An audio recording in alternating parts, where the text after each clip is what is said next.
This hearing is called to order. The goals of achieving energy independence and reducing our global warming pollution cannot be adequately addressed without a transformation of our transportation sector.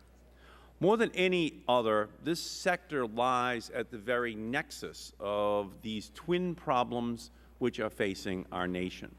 Two-thirds of the oil which we consume every day currently goes into the transportation sector. It is a simple fact that during the years after Congress mandated a doubling of fuel economy standards from 13.5 to 27.5 miles per gallon, it dramatically reduced our oil dependence. During that period, our oil imports dropped from 46.5% in 1977 to 27% in 1985. But since then, our fuel economy standards have been stuck in neutral or even in reverse, and our dependence on foreign oil has skyrocketed to roughly 60%. Plug-in hybrid electric vehicles hold the potential to radically transform our use of oil. While the transportation sector is powered mostly by oil, the nationwide electricity grid runs on very little, only 3%, according to the Energy Information Administration. Increasing the use of plug-in hybrids can help to make driving much less petroleum intensive by using electricity. Such a transformation could have an incredible effect. According to the Department of Energy's Pacific Northwest National Laboratory, replacing our passenger vehicle fleet with plug-in hybrids could reduce our oil consumption by 6.5 million barrels per day and our global warming pollution by 27%. Moreover, turning our vehicle fleet into plug-in hybrids would not require a significant expansion of our electrical infrastructure, because plug-in hybrids would primarily be charged at night during off-peak hours. That same study found that 73% of our existing passenger fleet could be powered using the existing electrical generation infrastructure. Now, some automakers have produced plug-in hybrid prototypes and are beginning to announce long-term plans to manufacture them. We need to ensure that these promises not only become reality, but they are surpassed. We cannot afford to wait 5 years or more to begin seriously looking to unlock the potential of this technology. It is already possible to convert the roughly 1 million hybrid vehicles that will be on the road this year into plug-in vehicles capable of getting 150 miles per gallon. This conversion would allow existing hybrids to begin traveling between 20 and 60 miles on a single charge. These next-generation vehicles would allow Americans to go from 0 to 60 miles on barely a drop of oil. Consumers are clamoring for a revolution in automotive technology. Innovations such as the plug-in hybrid should not have been sitting on the shelf for so long. After all, this isn't rocket science, it is auto mechanics. We have to make sure that we pay attention to all of these new technologies that have the potential to reduce our oil dependence and emissions of heat-trapping gases, and listen to the American people all across the country who are calling for them. We have the technology, we have the innovation. The only thing that has been missing is the will. And now I would like to turn and recognize the ranking member of the Select Committee, the gentleman from Wisconsin, Mr. Sensenbrenner. Thank you very much, Mr. Chairman. Since the Select Committee's inception in April, I've repeatedly stressed 4 principles that I and many Republicans believe must be part of any policy addressing global warming. First, I've said that any policy must produce tangible improvements to the environment. I also believe that any policy must protect the economy and include participation of all the major industrialized countries, including China and India. Lastly, global warming policy must support advanced technological progress, because technology, not taxes or regulation, provide us with the best options to reduce U.S. dependency on foreign oil and to reduce greenhouse gas emissions. Between established technology like nuclear power and fantastical solutions like fertilizing carbon dioxide-eating plankton, the range of technology possibilities to address oil dependency and greenhouse gas emissions are fascinating. Researchers are also racing to find breakthrough technologies and to improve existing ideas. And what better technology to win a race than a car? Hybrid car technology is already in the marketplace and competing with the traditional gasoline-powered car. Recent news reports show that some hybrid cars have reached speeds of over 100 miles an hour. Could this mean that the hum of the hybrid may replace the roar of the engine at the racetrack?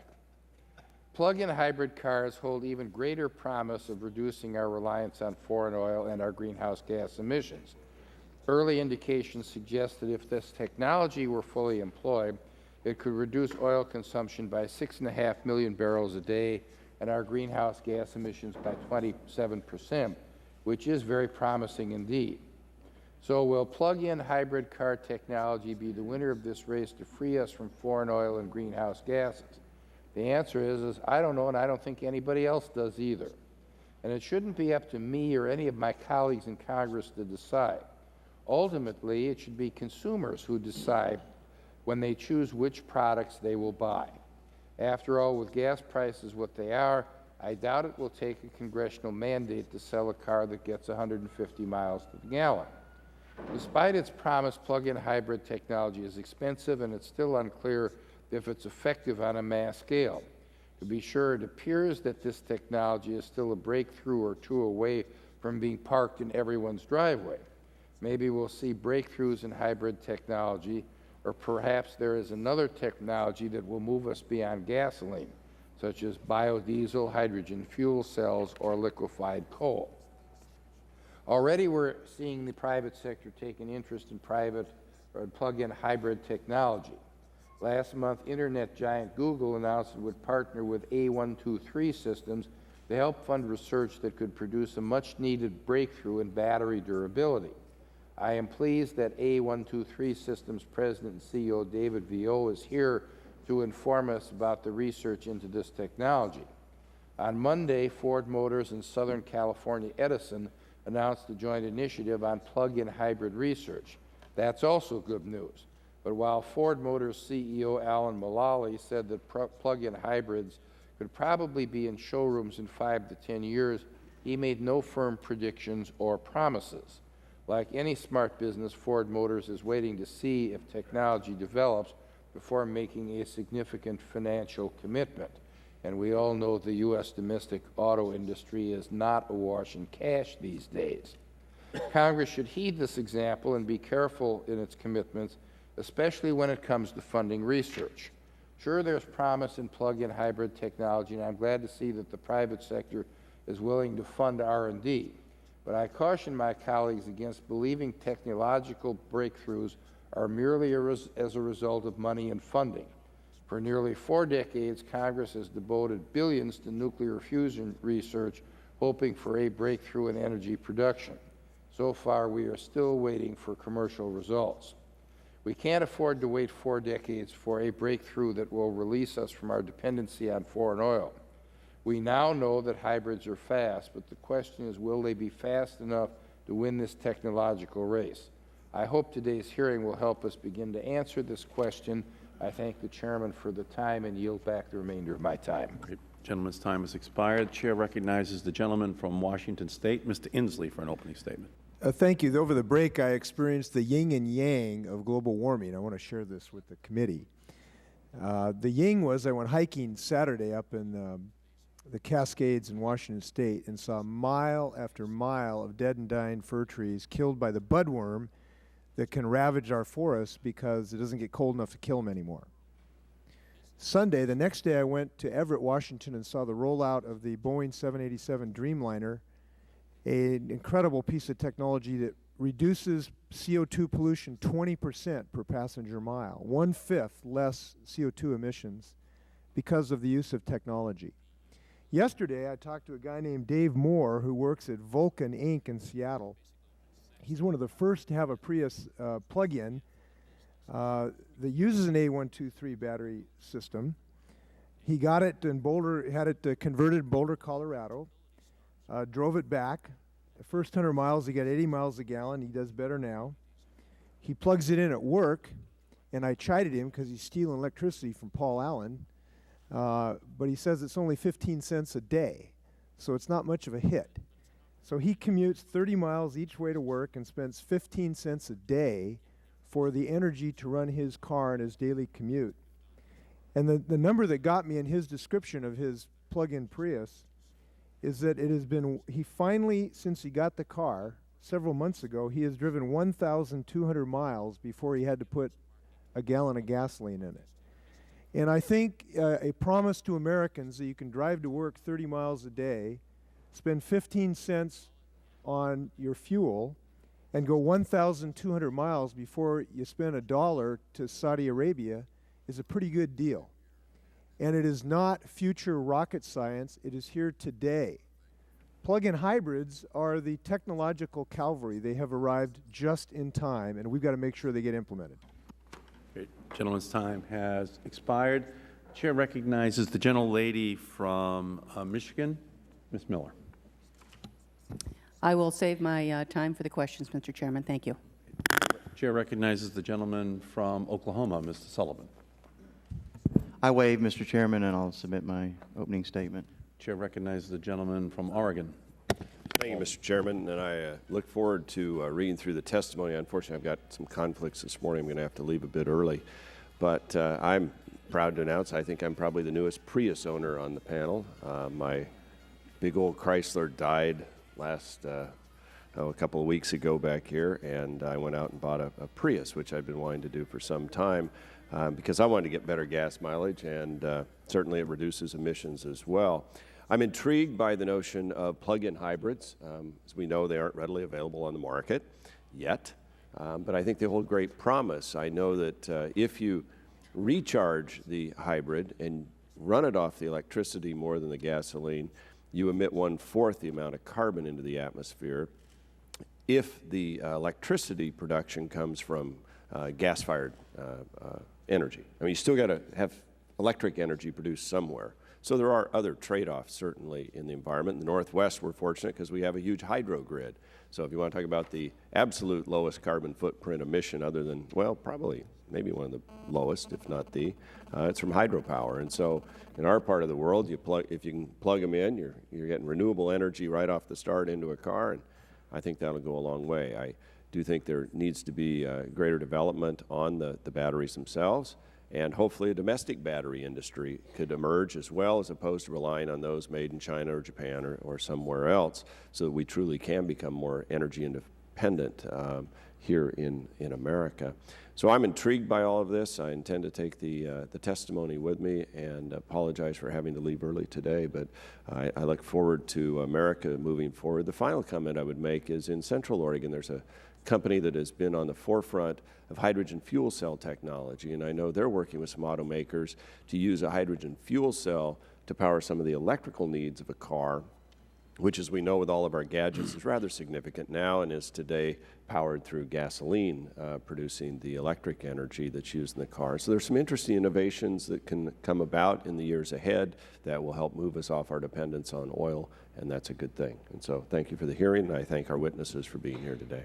I thank the gentleman. I drive a Toyota Camry hybrid. It only gets 40 miles a gallon. I know the Prius does a lot better, but it's you really should upgrade to a more fuel-efficient model. It does make you feel virtuous, though, doesn't it?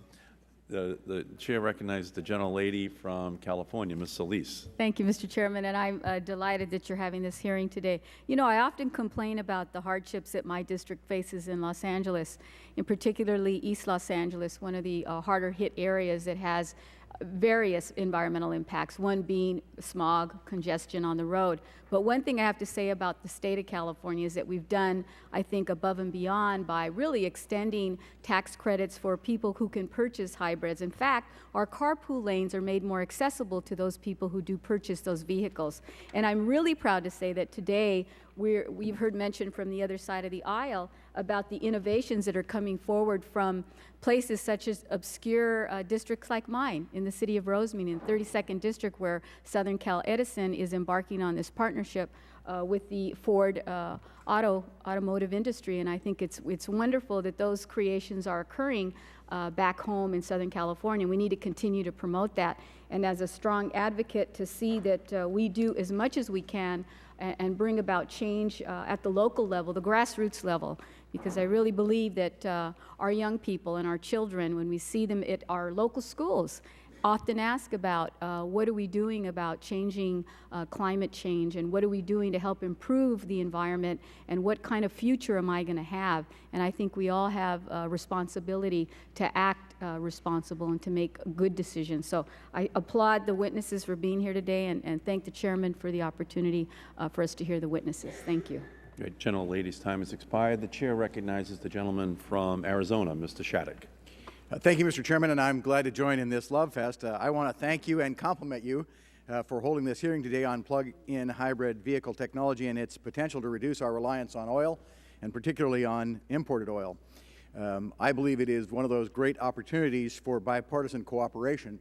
Clearly, it is incumbent upon all of us in America, and especially upon policymakers, to pursue alternatives to oil and alternatives to imported oil, and plug-in hybrid technology holds great potential. In my state of Arizona, we face air pollution problems, and we face long commutes, and the possibility of being able to do those with hybrid vehicles that run on electricity and do not further pollute or cause additional greenhouse gases is a great potential. I certainly agree that there are tremendous possibilities for hybrid vehicles, and in addition to the gain we can achieve from them in terms of issues of environment and issues of global warming, there is also the issue of strategic concerns. And I want to compliment all of our witnesses for being here and thank them, but in particular I want to note that I have heard Mr. Gaffney say on a number of occasions that oil should be a normal commodity and not a strategic one. And I am greatly concerned about our excessive reliance on imported oil from nations who are often not our friends and who are hostile to us. I look forward to hearing from the witnesses today in our testimony, but I, like my colleague Mr. Walden, have a conflict, and so I will have to leave for at least part of the hearing.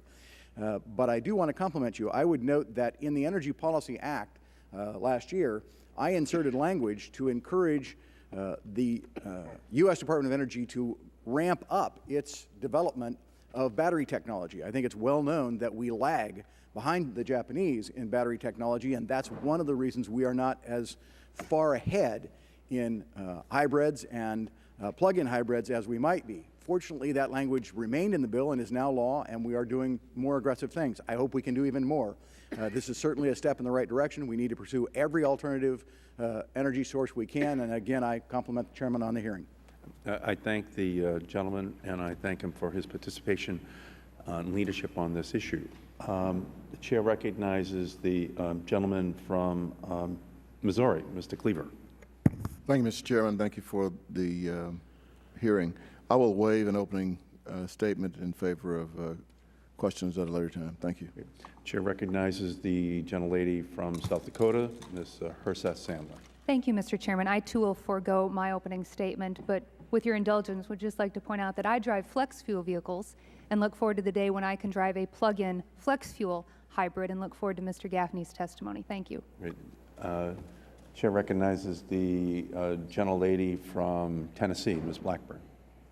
Thank you, Mr. Chairman. I thank you for the hearing, and I want to thank our witnesses for taking the opportunity to come and talk with us on this issue. As you have heard, we are all interested in what we do to achieve energy independence and how we best go about making energy independence an attainable, realistic goal for our country, and we appreciate your participation in the discussion today. I'm looking forward to what we're going to hear about the plug-in hybrids and their being a part of the solution as we move forward. Now, where I come from, right outside of Nashville, Tennessee, we have a lot of auto manufacturing. And there is so much creativity and so much innovation that is going on in this industry, and we want to be certain that we encourage that. Mr. Shattuck just talked about provisions he had in the energy bill we had passed 2 years ago now, and then we're also working on an additional bill that is going through our committee, just finished our Energy and Commerce Committee, and we're looking at how we spur that innovation. I do have some concerns. One is the cost. Hybrids are about $3,000 more than a conventional car. And then a plug-in hybrid is about $6,000 more. And as you're talking with consumers, that becomes an obstacle. So that is something that I'm concerned about. Then you look at the battery, and the battery is only going to last a 6 to 8 year period of time. Then you have the disposal problem with the battery. So those are all obstacles. They're problems that need to be solved as we move forward on the issue. As we view this, I want to be certain that we don't pick winners and losers on energy technology. There should be choices through a free market for our consumers, and right now Americans are choosing not to buy hybrids, and it's only 2% of our new car sales.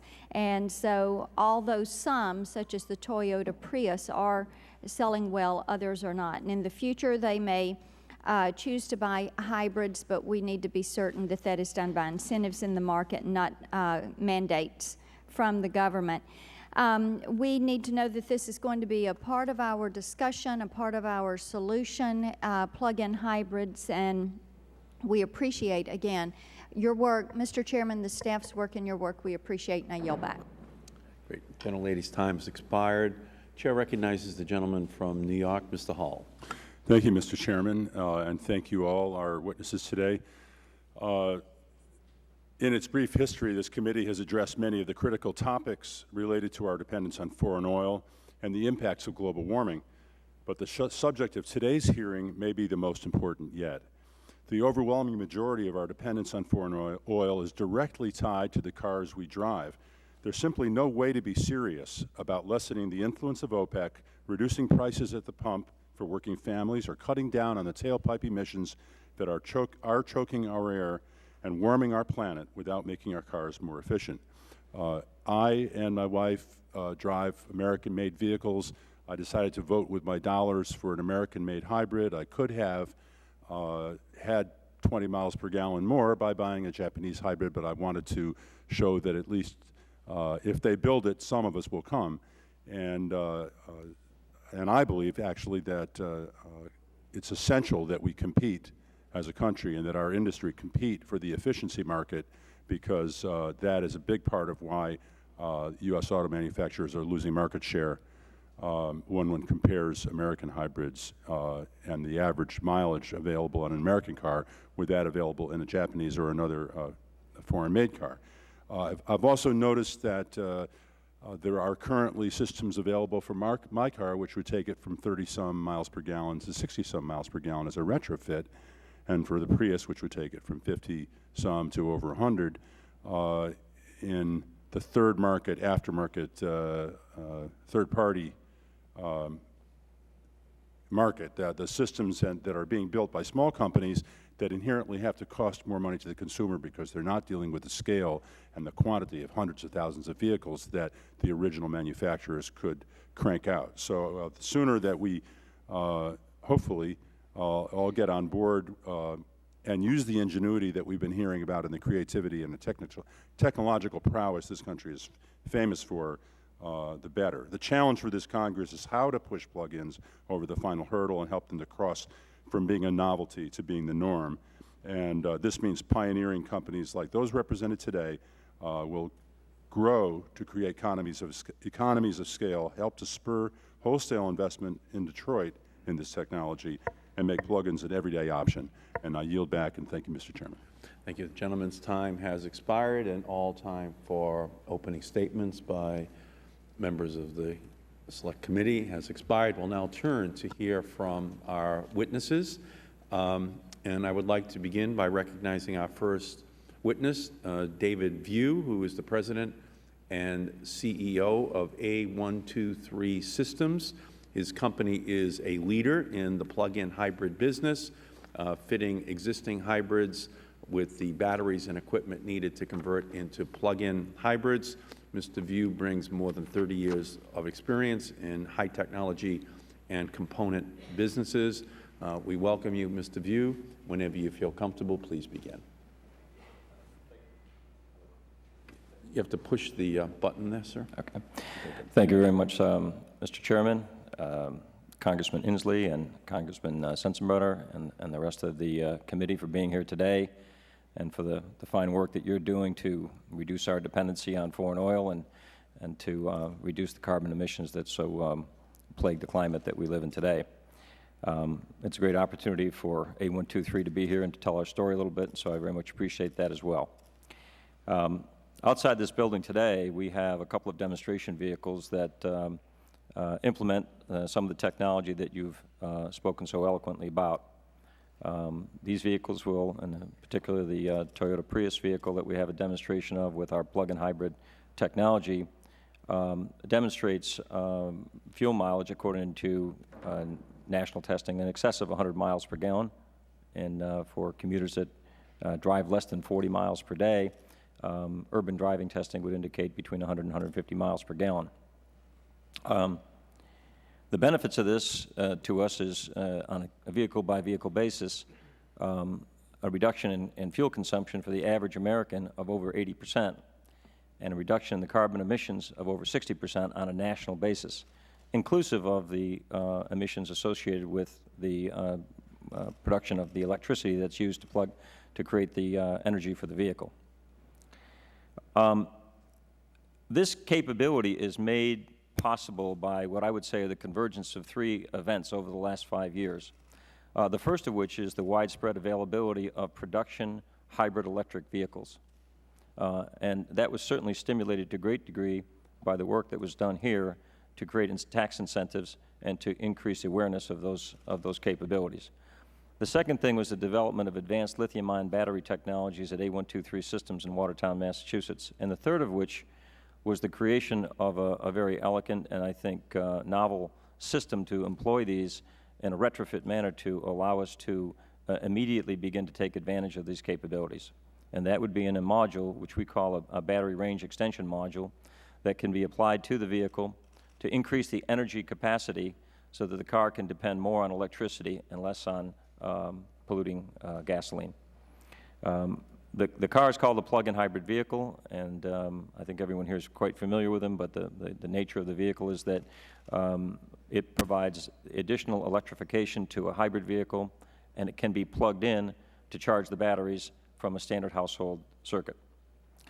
A123 Systems started 5 years ago in Watertown, Massachusetts with some technology we licensed from MIT, and 5 people and a $100,000 Department of Energy SBIR grant. Today, we have raised more than $100 million of private equity from a combination of venture capital sources and major corporations. Our backers include, from corporate standpoint, General Electric, Procter & Gamble, Motorola Corporation, Qualcomm, Alliance Bernstein, and a host of the top venture capital companies in America. We have over 380 employees today around the world, including our facilities in Ann Arbor, Michigan, where we do research and defense-related battery technology development, and our facility in Watertown, and a facility in Toronto, Canada. We initially took our technology to a commercial partner, Black & Decker, to work with them to create an advanced cordless power tool set. First of all, to help them advance the state-of-the-art in that space with more powerful batteries, and second of which, to demonstrate the capability of this new technology on a commercial scale. This has been made possible by this nanophosphate material, which we licensed from MIT and commercialized in our labs. It brings to the market a combination of greater power, better safety, improved safety, and much longer life, both calendar life and cycle life, in combination of which had never been available previously. As a result of this, we have been selected by General Motors to be a partner in the development of their batteries and battery systems for the next generation plug-in hybrid vehicles, which we expect to see in the market in the next 3 to 5 years. We have partnered with BAE Systems to create battery capability to help them with the electrification of commercial buses, city buses, in particular to work on the program for the Daimler Chrysler Orion 7 bus system, which is used in one of the major places in New York City. The implementation of our battery capability in those systems saves over 3,400 pounds per bus, and significant increase in the fuel mileage or the benefits of the electrification of the vehicle as a result of it, and more than doubles the life of the systems.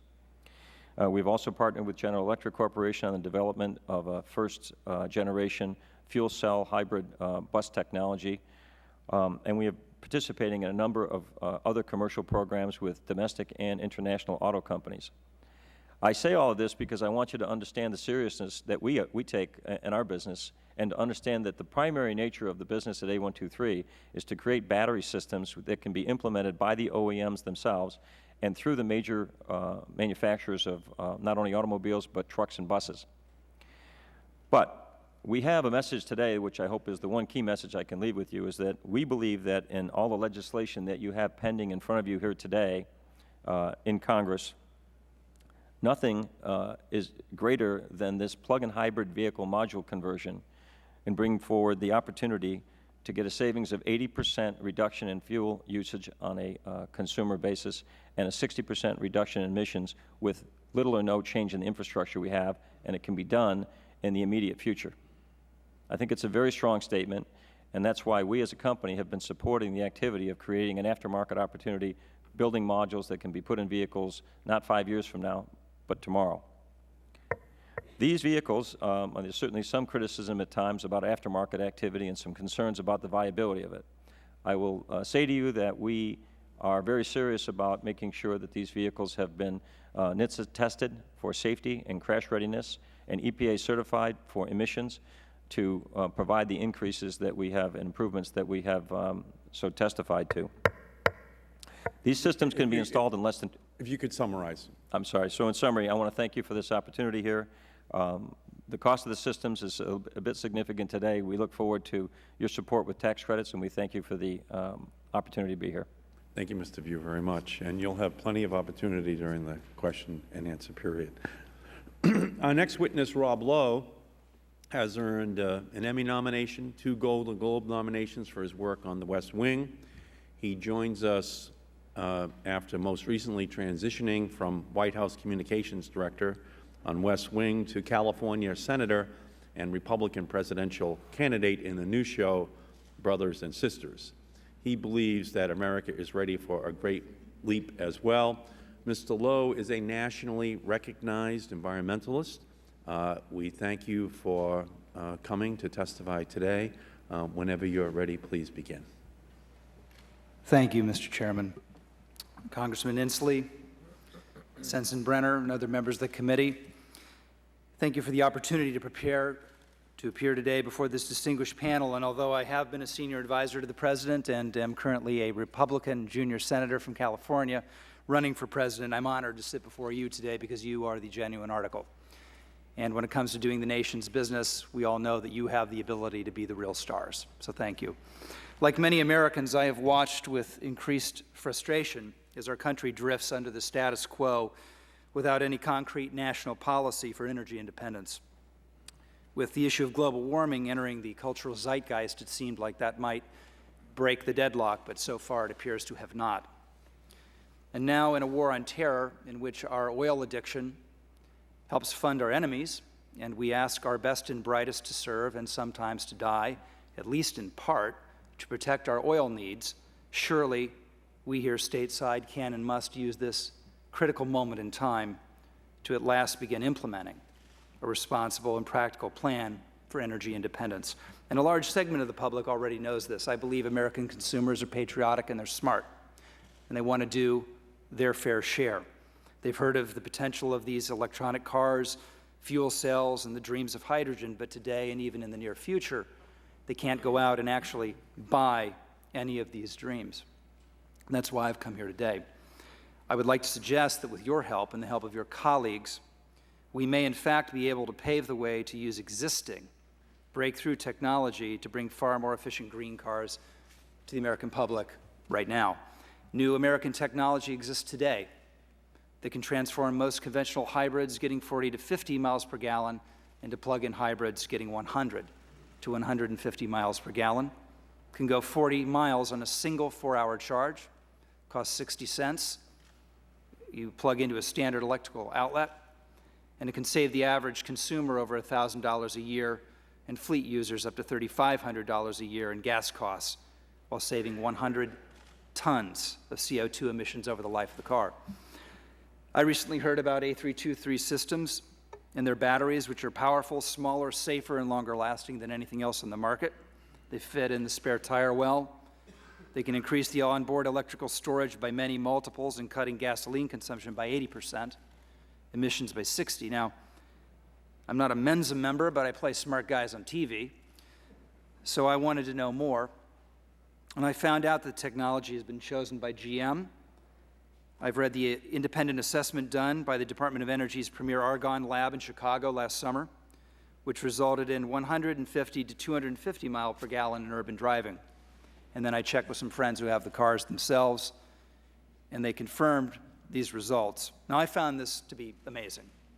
And with this education, I came here today to ask you, why not exercise your leadership right now to put in place a wartime-like mobilization plan to find out if this new technology can cut our oil consumption by 80%, starting right now?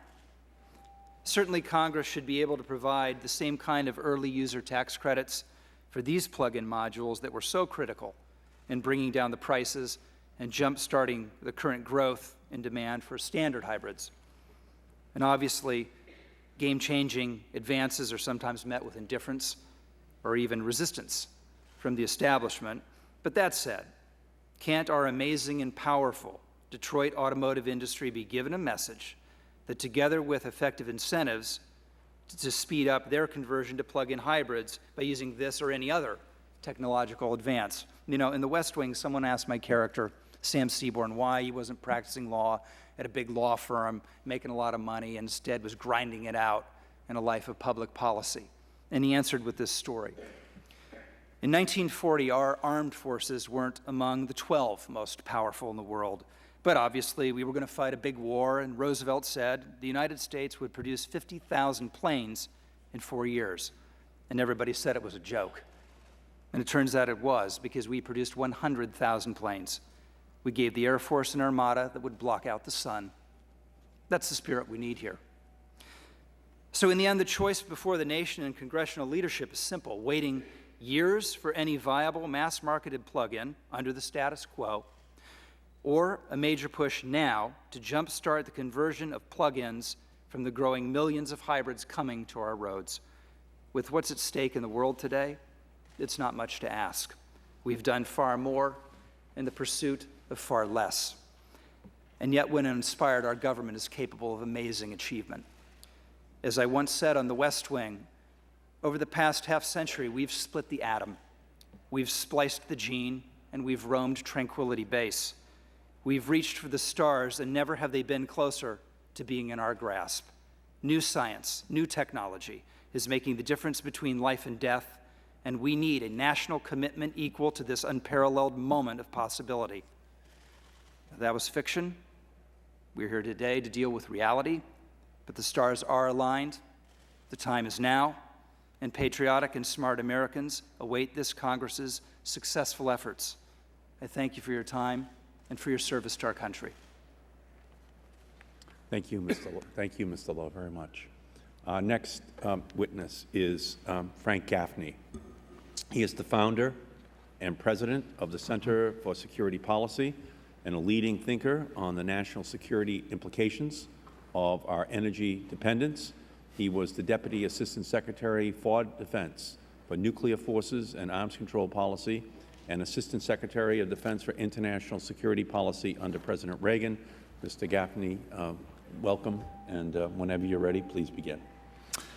Mr. Chairman, thank you. I want to pick up on what I guess it's Senator Lowe said about the national security implications of the plug-in hybrid option. About 2 years ago, almost to the day, I had a chance to testify before this body's Armed Services Committee about what was then pending as a significant public policy problem, which was Communist China's attempt to buy a major American oil company, Unocal.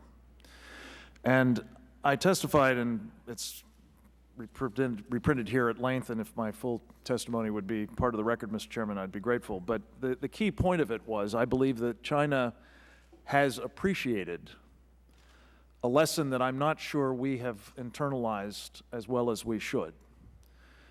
which is that energy insecurity can translate into tremendous national security problems. Indeed, I think it was a catalyst for World War II when the Imperial Japanese feared that they were not going to have access to the energy needs that they believed they needed because of growing competition or perhaps the determination by the West to deny them access to them in the Western Pacific. I said at the time that unless the sorts of steps that I and others of my colleagues who have joined an organization called the Set America Free Coalition, unless such steps are adopted, it would appear as a practical matter we will inevitably find ourselves on a collision course with Communist China, particularly if worldwide demand for oil approaches anything like the projected 60% growth over the next 2 decades. In my testimony, I go on to enumerate a variety of other potential national security threats arising from our energy insecurity. As you know, Mr. Chairman, something on the order of 3/4 of the world's proven oil reserves are in the hands of adherents to an ideology I think is best described as Islamofascism. We and our allies are, as Mr. Lowe mentioned, as a result transferring enormous wealth in the form of payments for imported petroleum to people who are trying to kill us. Not least, our putative friend, a so-called moderate regime in the Middle East, Saudi Arabia, is using such funds to promote a pincer movement against the West, involving Wahhabi recruitment and indoctrination via Saudi-funded mosques, madrasas, political influence operations, prison and military chaplains programs, and campus organizations on the one hand, and Muslim Brotherhood Front organizations on the other. Our enabling of such behavior is the height of folly, an irresponsible and certainly unsustainable practice from a national security perspective. Moreover, various suppliers of oil over the years have recognized that the threat of supply constrictions can translate into a weapon against the United States and other oil-consuming nations. In my testimony, I go on to enumerate half a dozen of them. We have not seen another oil embargo of the kind of 1973-74 fame, but that is not because any of the governments capable of trying to mount such an embargo have eschewed it as an immoral act or as something they would be opposed to in principle. It's simply that it doesn't serve their interests at the moment. That could change at any time, especially as the world becomes more dependent upon OPEC oil. Terrorists appear to understand as well the dependency of our economy on imported oil and the ease with which interruptions of the supply can be affected through attacks not here, but on the infrastructure elsewhere. In fact, had the Abqaiq processing facility in Saudi Arabia not narrowly avoided a devastating attack, we would be, even now, in the midst of a full-blown energy crisis as a result of that facility being offline for some time. What is to be done? I mentioned the Set America Free Coalition. One of its chairman, Gal Luft, is here. I thank him for his work, among other things, in the field of educating people about the plug-in hybrid option. But also, if I may just mention, the importance of diversifying our energy uses, in particular in the transportation sector, in other ways as well. In the Set America Free Blueprint, we talk about ethanol, not just from corn, but from other sources, methanol, not just from coal, but from other sources as well, all of which can be part of an alternative fuel approach, fuel choice, if you will. If enabled by flexible fuel vehicles, one of your colleagues spoke of driving today. There are about 5 million of them on the road. I cannot for the life of me understand why we allow any cars sold in America today to be other than flexible fuel vehicles. It costs about $100 to make them when you're doing them en masse, and with very few exceptions, every one of them would benefit from this, and you instantaneously create the opportunity for diversifying the fuel that powers our transportation sector. Let me turn just very quickly in closing to the matter at hand. There are others on the panel who are more capable of talking about the technology. I would simply suggest to you, Mr. Chairman, that the kinds of steps that you and your colleagues are now taking that constitute a veritable tsunami behind the idea of bringing to market, not in 10 to 15 years, but today, a technology that may not be perfect today, but could rapidly begin to address the problem that we're facing, the insecurity that arises from our dependency, particularly in our transportation sector, from the consumption of inordinate amounts, very inefficiently, of oil, most of which comes from people who are trying to kill us. I began with a threat from China. Let me close with one. It's my understanding that we may well see coming to Walmarts near you the Cherry, a vehicle Communist China proposes to sell for something, I'm told, perhaps as little as $7,000, maybe $10,000. Perhaps for as little as $12,000 to $13,000, thanks to their dominant position, with all due respect, in the battery technology business. You may be able to see American consumers offered vehicles that could get, with a flexible fuel vehicle feature perhaps, 500 miles per gallon of gasoline from a Cherry that is a flexible fuel and plug-in hybrid electric vehicle. I dare say that will be the end of Detroit if that vehicle is available in large numbers in America in the near future, and it could be. I share my colleagues' view that we mustn't let that happen from either a national security or an economic point of view. I call on you to redouble the efforts you're making to try to ensure that it is not. Thank you, sir. Thank you, Mr. Gaffney, very much. Our final witness, Fred Hoover, has graciously agreed to join us on very short notice after Mayor Will Wynn of Austin was left stranded at the Austin airport last night because of severe thunderstorms. Mr. Hoover represents the city of Austin, which has risen to a position of national leadership on energy and climate issues. The Austin Climate Protection Plan will eliminate greenhouse gas emissions from virtually all municipal activities by the year 2020, while dramatically enhancing the use of renewable power at Austin Energy, a utility which it works closely with in developing its plan for a plug-in hybrid fleet. Mr. Hoover, we welcome you. Whenever you're ready, please begin.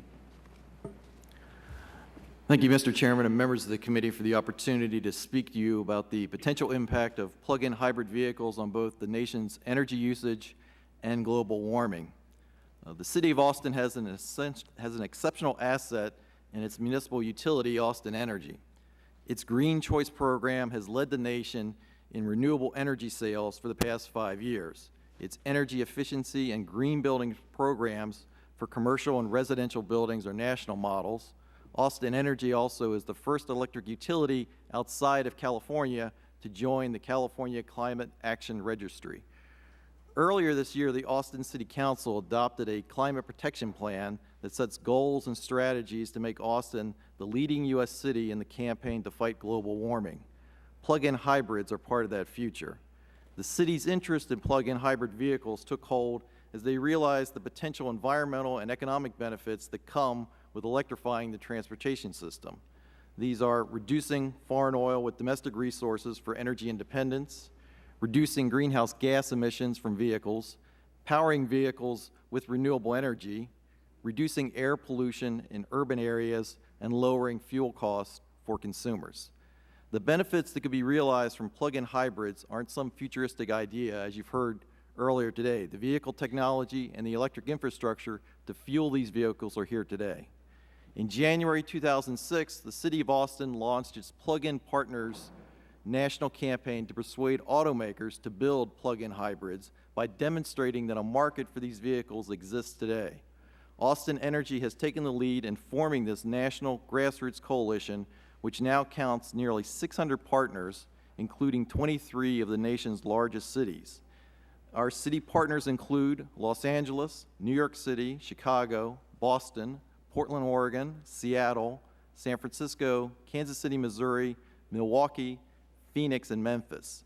This coalition spreads over 41 states and includes state and local governments, electric utilities, environmental and national security groups, and the business community, including the largest auto retailer, who joined because their CEO believes they can sell plug-in hybrid vehicles. The automakers have taken notice. GM has announced plans for 2 plug-in vehicles, the Saturn Vue and the Chevy Volt. Toyota and Nissan have both announced that they're working on plug-in hybrids. And earlier this week, as was mentioned earlier in the hearing, Ford announced an intention to sell plug-in hybrids in the next 5 to 10 years. Plug-in hybrids have the ability to enhance energy independence in the near term at virtually no cost. Our national power system could charge tens of millions of plug-in vehicles without requiring new power plants. Consumer demand for electricity peaks during the day, but more than 40% of the capacity of generators in the United States sits idle or operates at reduced load overnight. It is during these off-peak hours that most plug-in vehicles would be charged. The Department of Energy's Pacific Northwest National Lab reported that the nation's existing electric generation capacity would be able to fuel 84% of the U.S. cars, pickups, and SUVs as plug-in hybrids without a single new power plant being built. Earlier this year, the Brookings Institution announced that nothing could do more to reduce oil dependence more quickly than making cars that could connect to the electric grid. Electric utilities could become the gas stations of the future, with the infrastructure already in place and the significant unused generating capacity to recharge cars overnight. The only thing plug-in hybrid vehicle owners would need is an extension cord. Plug-in hybrids offer the most promising approach to reducing carbon emissions in transportation. A California Air Resources Board study of emissions along the entire supply chain found that using today's national electric grid, a battery-powered electric vehicle generates only 40% of the greenhouse gases produced by an equivalent gasoline vehicle. This would also shift the emissions that impact the public health from urban areas out to power plants where they are more easily controlled. As the nation's grid becomes greener, so would the transportation sector. Austin Energy produces a lot of wind-generated energy, mostly at night, which provides a perfect fit for environmentally friendly plug-ins. The Green Choice customers of Austin Energy would be fueling their plug-ins with wind from West Texas instead of oil from the Middle East. The environmental benefits of hybrids will be substantially increased as you enact federal policies encouraging the greening of the energy grid. As U.S. energy prices that currently run about $3 a gallon for gasoline and the national cost of electricity at 8.5 cents a kilowatt, a plug-in hybrid runs on the equivalent of 75 cents per gallon of gasoline. And given that half the cars in U.S. roads are driven 30 miles a day or less, a plug-in with even a 20-mile pure electric range could reduce petroleum fuel consumption by 60%. In summing up, Austin Energy is willing to put its money in support of this effort. It has committed $1 million in rebates to customers who purchase plug-in hybrids when they become available. The consumer tax credits for plug-in vehicles offered by Congressman Doggett of Austin in the House Renewable Energy Bill, coupled with these rebates, will help put plug-ins on the road and start us to the road to energy independence. Thank you. Thank you. Thank you very much, Mr. Hoover. And we thank each of you for your opening statements. And we'll now turn to questions from the committee members. And the chair will recognize himself for an opening round of questions. Let me begin. Let me ask you, Mr. Lowe. You're one of the very few people who have ever driven a plug-in hybrid. And I think people are wondering, what is it like? And is it much different than driving a regular car? Well, the most marked thing that I found is you get almost competitive with yourself to see exactly how much amazing gas mileage you can be. You watch this sort of readout and you realize, okay, I'm going to come off of this stoplight a little slower because I'm going to get literally 100, and 225 miles per gallon. So I find it actually makes you a more economical driver just by driving a more economical car. That said, you can't imagine the attention that you get from people, because the one that I've been driving says 150 miles per gallon on the side. So people come up to you and stop you on the street and want to know, where can I buy it? I mean, my non-scientific field testing tells me that there's a huge interest in this car. Well, and so people want to know, Mr. Gaffney, is this a commercially viable idea, or is this just some, dream that that people have? Can this happen? Can we actually produce vehicles like this that the American people can purchase? Oh, there's absolutely no question that we can do it. We've made dozens of demonstration vehicles to show that the technology can be implemented, and we're going into our third generation design, which will be even yet more efficient than the current designs. We have a couple of steps between now and a broad-scale release of the product. One of them is NHTSA testing and EPA testing. We know that there are engineering activities associated with that, but these are problems that have been solved in numerous ways. I can tell you that we have, as an industry, figured out ways to package gasoline, and that's much more volatile than what we have in our battery systems. So there's some work to be done. There'll be no question about it. The big issue for us is finding ways to assure that the volumes will be there. We can build the capability to do it, and the volumes will drive costs down. Now, do you agree, Mr. Gaffney, with Mr. Lowe, that that the volumes will be needed because the public will move to technologies like this, and that that it will become a commercially viable business? I'm not sure that I have the expertise to address that, Mr. Chairman, other than to say I don't know of anybody who wouldn't rather get 150 miles a gallon than 17, 20, even 30. I don't. There may be people who prefer to expend the money that's associated with it, especially as the price keeps going up, but I can't imagine it. But may I just address your question about, is this going to be the future? No less an authority than Lee Iacocca has said this is the future of the industry. I'm told that, I think it's CalCars, which has been doing conversions of some of these Priuses and so on, started by discovering one of their engineers found a switch in his Toyota Prius that was inoperative. And when he reverse engineered it, figured out that it was for a plug-in hybrid feature that simply had not been built into the car, this particular model. The reason I mention that is, I don't know if that's an apocryphal story or true, or if it's CalCars, but the point is, Toyota has clearly stolen a march on Detroit with the Prius, and perhaps with your Camry.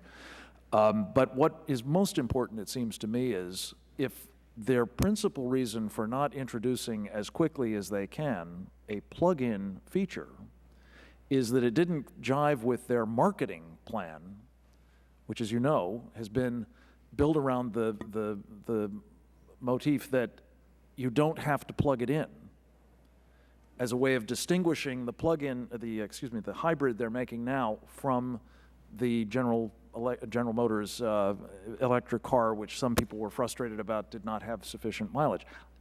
We should not be hung up on the basis of some, particularly a foreign manufacturer's marketing campaign. And I believe that this is a wake-up call for Detroit. If indeed there will be a Detroit in the future, it should be based on the idea that they need to get in front of these kinds of technologies using American know-how and wherewithal wherever possible. Okay, and you, Mr. Hoover, Austin is committed to making this a commercially viable option for the residents of Austin. Right. When Roger Duncan from Austin Energy first started coming to Washington to talk about this idea in late 2004, 2005, the response of the automakers were that, well, this was something that was kind of far in the future, over the horizon. The technology wasn't there because of the batteries. And in that time frame, we've seen, because of the support shown here on Capitol Hill and around the other groups in Washington, D.C., that the automakers have steadily accelerated that timetable as to when these cars have become available. And now you have GM and Ford both discussing these cars as being real production vehicles that they will see in the near-term future. Great. Thank you. My time has expired. I recognize the gentleman from Wisconsin, Mr. Sensenbrenner. Excuse me. Thank you very much, Mr. Chairman. I think all of us are sold on the concept that a plug-in hybrid is really the car of the future. Where we have the disconnect, in my opinion, is the fact that battery technology is not keeping up with our hopes. So I have a few questions of you, Mr. Volk, since you seem to know the most about battery technology of everybody in the room. Where are your batteries manufactured? China. Okay. Is there not an American battery of comparable capability available? Well, I'm going to qualify the first comment, that I just made. The actual cells, such as like I have in my hand, we're having them produced in China, and we have multiple factories that are involved in that process. The systems themselves that you'd see in this car that's out here, which is a combination of batteries with a lot of other gear and packaging and so forth, is made in America. Mm-hmm. So about half of what you see overall is American content, and about half of it is Chinese. There are no significant commercial North American lithium-ion battery manufacturing facilities today. And why would that be? The commercialization of lithium-ion technology was initiated by Sony Corporation in Japan in 1991, and the Japanese put a significant investment in the development of lithium-ion technology at a time when our major battery companies turned in a different direction. And I believe by the time that our companies came back, they felt it was a bit of game over. Our approach to this has been coming outside the box with new chemistries and to reinvent the battery technology, and we've been able to change the game substantially. I will say it isn't out of any personal desire to go build batteries anyplace outside of the U.S. We made a decision that was somewhat defensive to the company's security, which is to make sure that we took advantage of the lowest cost available materials and resources in the shortest possible period of time to secure a position of global competitiveness for our company. Over the future and over time, we have the resources today and the availability to make choices that will allow us to include North American manufacturing in our plans of the future.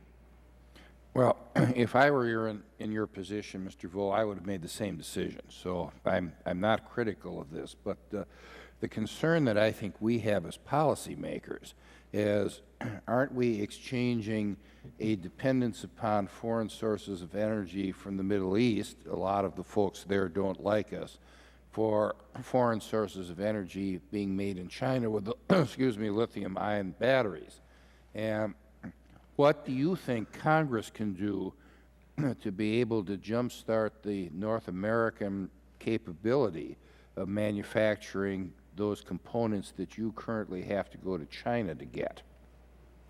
I think there's three pieces of this puzzle in order to make sure that we're successful in this initiative today as a country.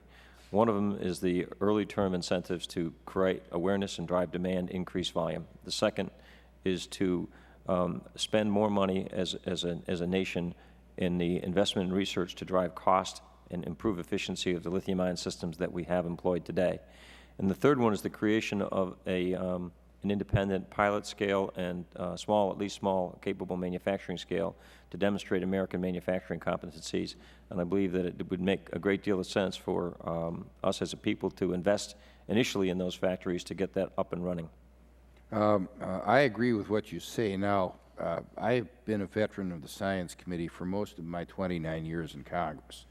And early on, I did an awful lot of overview of the non-nuclear energy research that the Department of Energy sponsors, and a lot of that includes battery research.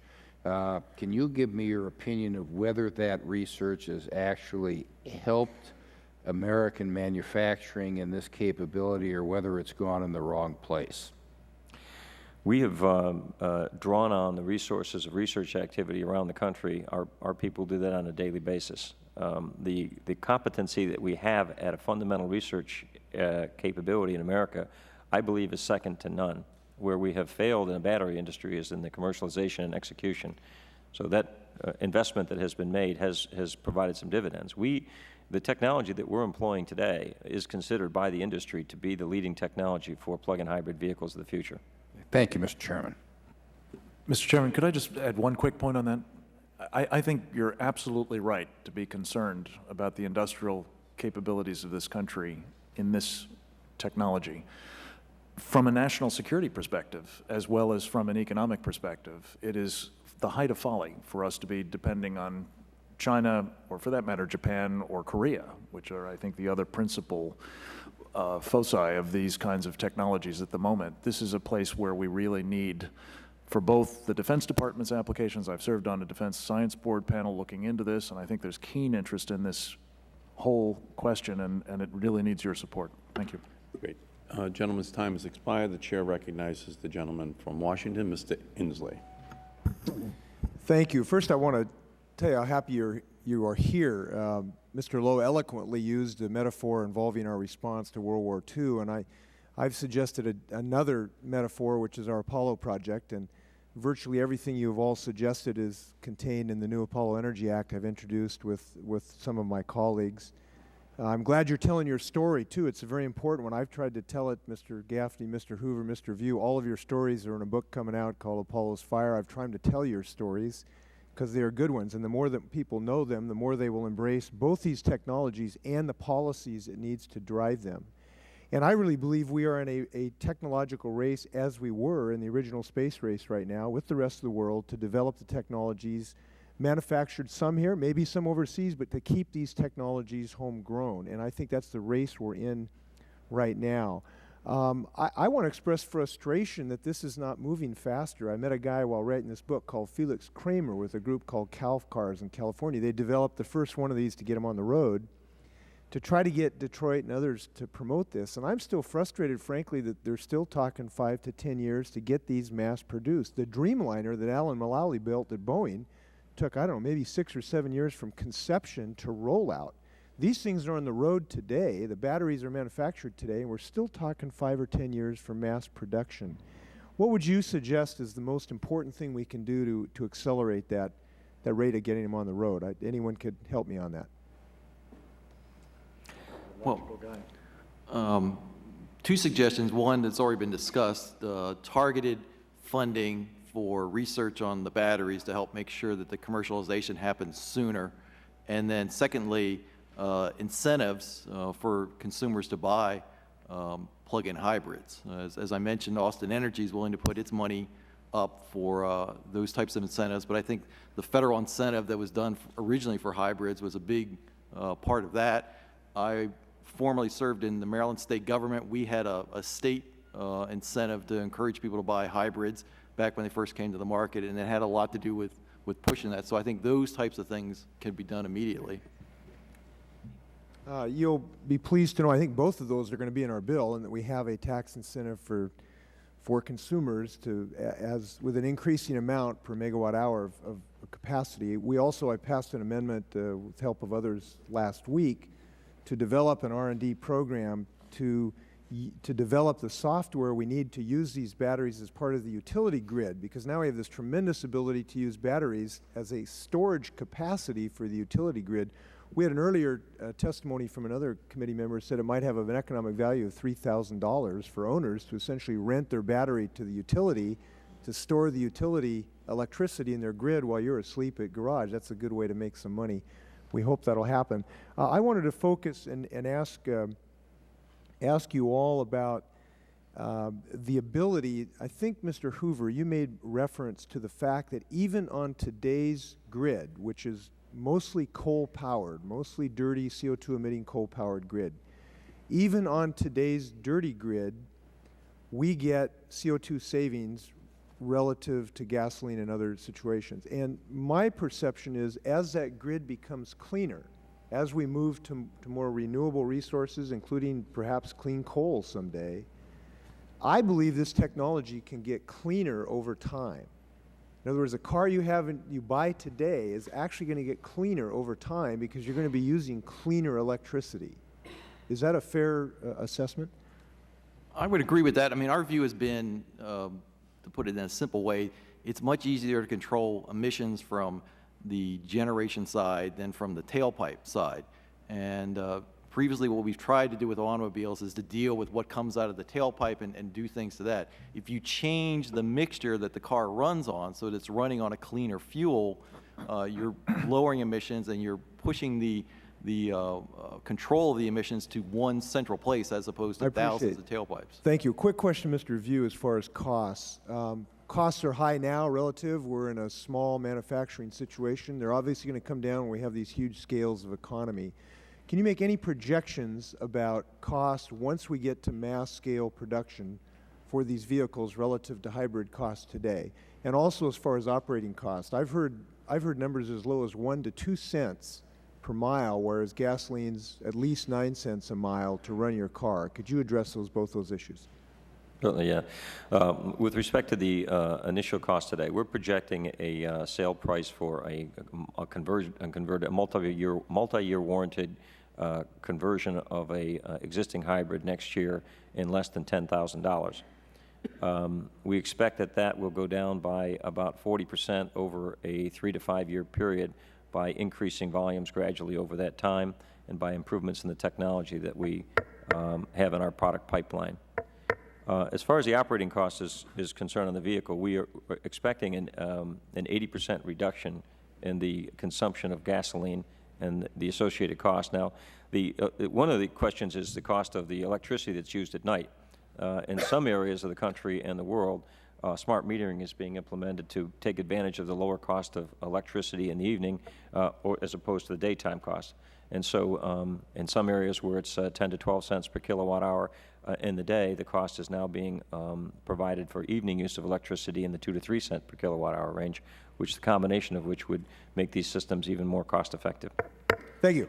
Gentleman's time has expired. The Chair recognizes the gentlewoman from Michigan, Ms. Miller.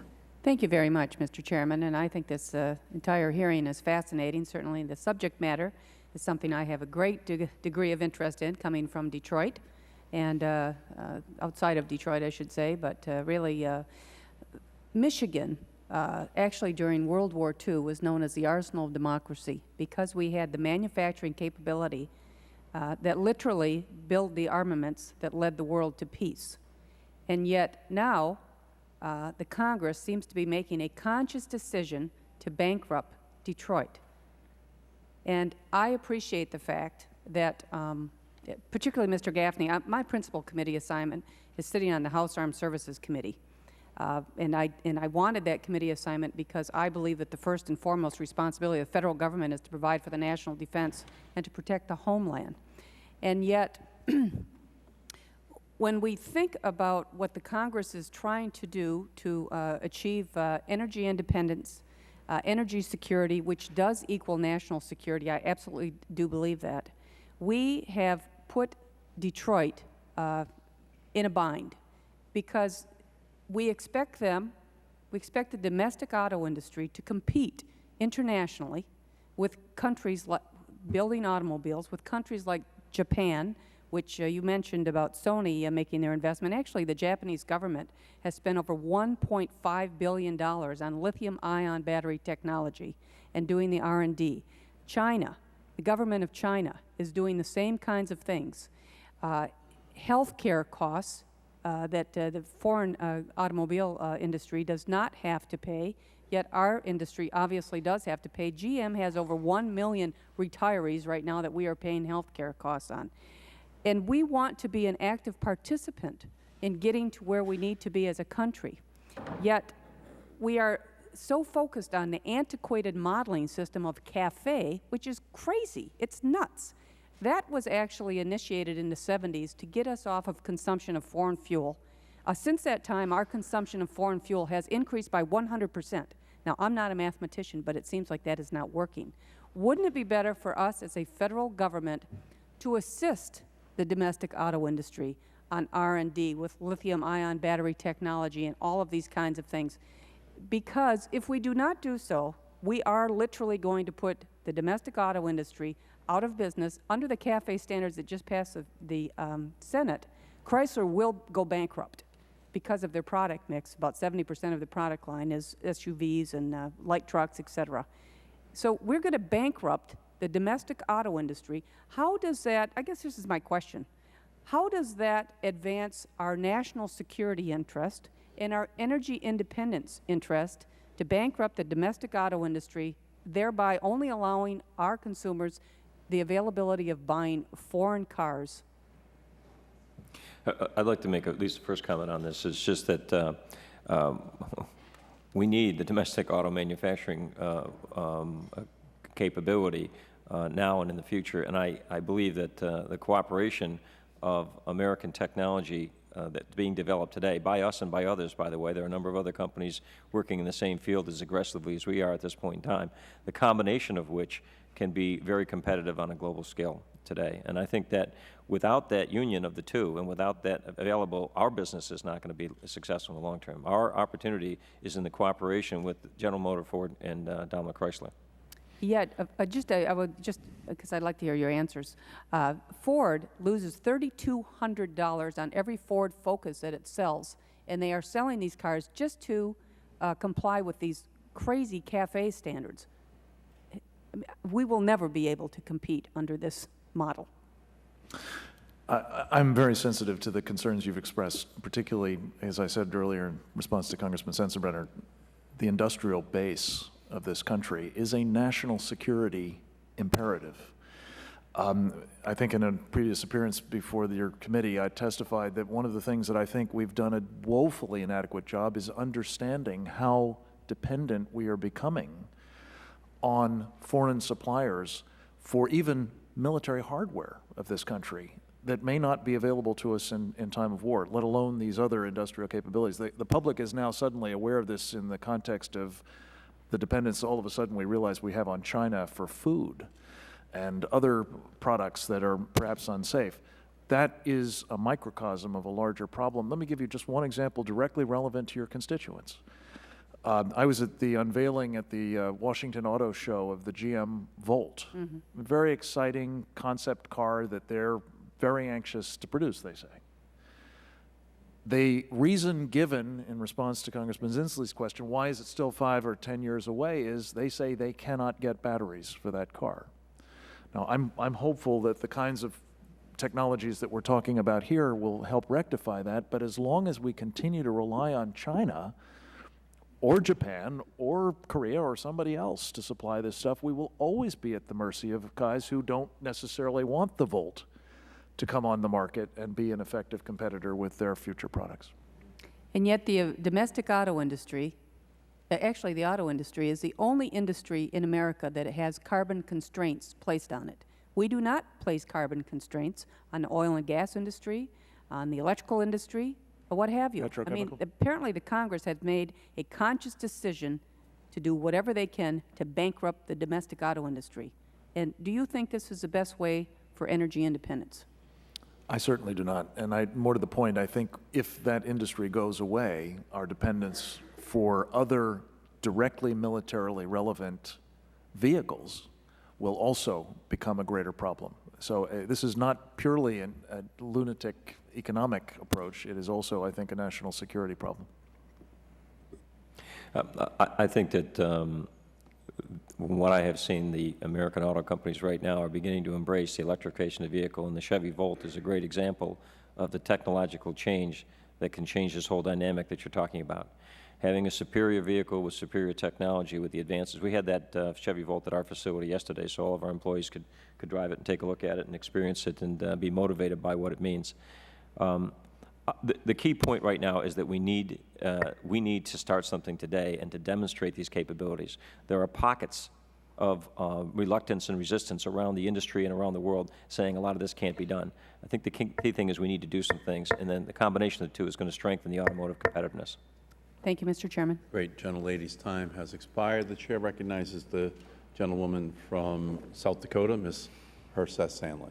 Thank you, Mr. Chairman. I want to thank Mr. Cleaver for yielding his time to me at the outset to make a call at 11:30. But as I mentioned in my opening statement, I drive flex fuel vehicles. I drive a Chevy Impala that can fill up with E85, 85% blend of ethanol, and I drive a Jeep Liberty Common Rail diesel that can fill up with biodiesel.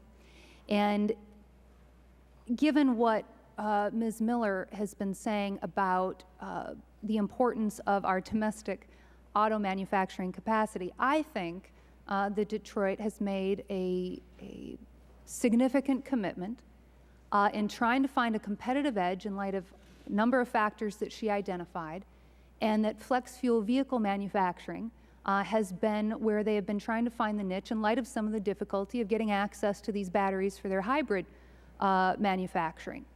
So I don't want to in any way undercut, but rather enhance what Detroit has already done and the direction that we hope to incent as it relates to plug-in hybrid technology. But I'm wondering if any of you can address the issue of why we haven't seen any manufacturing of the flex fuel gas electric hybrids, let alone any flex fuel plug-in hybrids. Is it an infrastructure issue in the availability of fuels like E85, like biodiesel? Is it primarily the issue of the difficulty of getting the batteries to be able to integrate both technologies into one vehicle? My understanding is that perhaps down at Virginia Tech, they've been doing some research. They've got a car that is a hybrid flex fuel vehicle, but are there any others on the road that you're aware of? And don't you agree that it makes sense, I think, Mr. Gaffney, you do in your testimony, that we should take the next sort of, well, add the small step of ensuring that we can have vehicle engines that can run on any combination of liquid fuel and electricity. But beyond that, we have to ensure that the liquid fuel is anything from pure gasoline to pure ethanol to biodiesel and anything in between. And perhaps you might want to comment as well on vehicle engines as it relates to diesel fuel. We know that in Europe we have far more passenger vehicles that utilize the diesel engine technology. And your thoughts on what we can do in this area? May I respond? One of the fuels that you mentioned, or failed to mention, I should say, is methanol. And I think the marginal additional cost in programming the chip to ensure that it can also consume methanol is negligible. So we ought to be making sure that that's a piece of the flexible fuel vehicle equation. But as I said in my testimony, I cannot imagine why we are not making it an obligation of any car manufacturer, not just Detroit, but any car manufacturer that wishes to sell cars in the United States, that they have to have seat belts for every passenger. That's a given. They have to have airbags for the front two passengers. That's a given. They ought to also have a flexible fuel vehicle capability built into the car. It just immediately, whether there are supply problems right now or whether there are localized areas where you can get this particular alternative fuel or another, over time, the fleet is transformed into one that has a requirement for a fraction of the gasoline. Now, you may want to use gasoline for other reasons, but you don't have to if you've got these other features built into it. And my hope is, you're absolutely right, that what we will do is a result of this, what I call tsunami of legislation, is create incentives, create R&D programs, create demonstration programs, create education programs, but most especially facilitate production in this country so that you will have plug-in hybrid electric vehicles that have, yes, a flexible fuel vehicle capability as well. If I could offer a couple thoughts on that. It seems that from our view, the plug-in hybrid is part of the solution, but it's not the only solution. And our attitude is that we need to sort of diversify the way we fuel vehicles in order to have the purchasing ability for Americans to have a vehicle that fits their needs best. Right now, we do that basically by size. You pick a car on your needs on that. What we need to do is to change the fueling infrastructure and change the engine technology so that cars can run on a multiplicity of fuels, and that way consumers can pick that type of vehicle that best fits their needs. For an urban consumer that does a daily commute, a plug-in hybrid might be best. In other areas, it may be a flex fuel vehicle that has other capabilities. But I think that's how we sort of get away from this problem we have of overdependence on one fuel source. Well, I thank you for your responses, and I do. Does anyone want to address the diesel engine technology issue? I mean, Mr. View, in terms of, are there complications with developing or utilizing the battery technology with a diesel engine? No, no, not at all. I think the proposition that we have today for plug-in hybrid vehicles is a system that's in harmony with a flex fuel vehicle by the very nature of it, and it isn't, the electrification is a piece of the problem. I don't think anyone is suggesting, though, that we are ready technologically to make fully electric vehicles. It's probably in the category of where we looked at fuel cell vehicles a few years ago. There's a lot more time to get to the point you have that. The Chevy Volt and I think the GM platform suggests that the proper combination for technology we have available today is a vehicle that runs on an electric motor with a series of batteries that power that. The batteries can be provided with energy from a number of flexible sources. One of those can be a generator that runs on biofuels, diesels, and a number of different materials, and it can be plugged in as well from a local source. So having that combination of flexibility is really what the American people want. They want to have a vehicle that they can use extensively, they can use efficiently, and with less pollution. Thank you. And just one final comment, Mr. Chairman. I agree with what Mr. Gaffney said in his response, that any requirement, any incentive, but any, again, requirement that we'll consider as it relates to flex fuel vehicles has to be on any car sold in the United States. It cannot be simply targeted at Detroit, which has already made a significant commitment in this area. And I think that, again, whether it's fuel choice, vehicle choice, is important. And then, of course, I appreciate what Austin is doing as it relates to the importance of smart grid metering, because we have a lot of wind in South Dakota, just like you have a lot of wind in Texas. And I think that we have tremendous opportunity for storage capacity in electric vehicles. Thank you, Mr. Chairman. Gentlelady's time has expired. Chair recognizes the gentleman from Missouri, Mr. Cleaver. Thank you, Mr. Chairman. Mr. Lowe, Senator, I'm sorry. Right now, there's not a lot of discussion about the fact that ethanol is subsidized at about 51 cents a gallon, which is tremendous.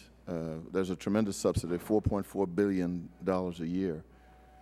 What do you think the federal government can do or should do that would encourage the manufacturers and the public to move significantly toward plug-in hybrids? Well, first of all, you have to understand is I'm playing a presidential candidate, so I'm loath to get into ethanol because I'd like to win Iowa. But that said, I think part of certainly my thrust here today is to raise awareness that we're even having this discussion, that for those who are still in the flat earth society, that there's maybe not a problem with our environment, okay, let's take that off the table. Certainly you agree that this is a national security issue.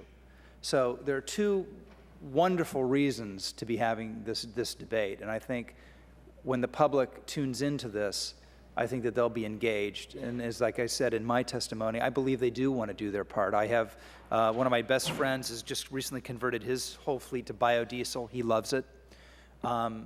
I've been driving this plug-in hybrid. I've been able to drive some other prototypes. When Governor Schwarzenegger was sworn in, all of his official fleet at the swearing in were prototypes from all over the world, and they were extraordinary.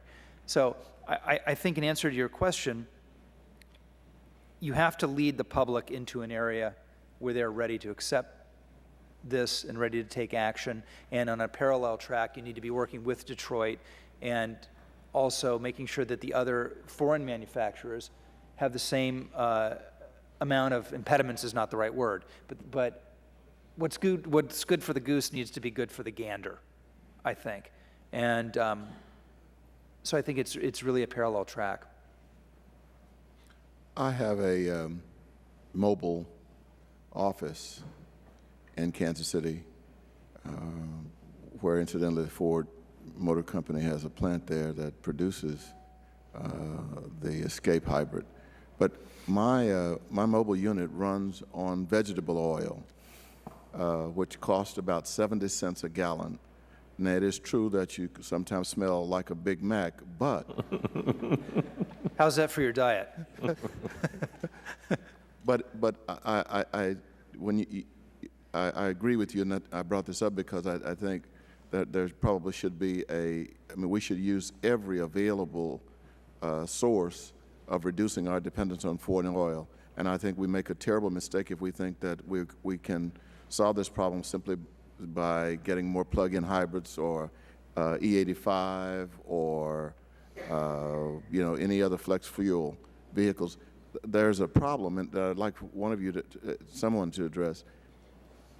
When we use flex fuels, the engines are not calibrated to operate optimally for any of them.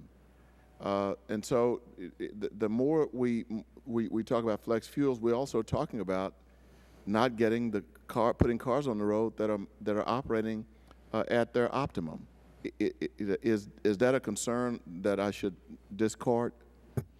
Well, what is the object of the exercise? From my perspective, the object of the exercise is reducing the amount of oil that we rely upon to power our transportation fleet. If we have alternatives to oil that may be used less efficiently in some respects, but that are indigenously available, that we're getting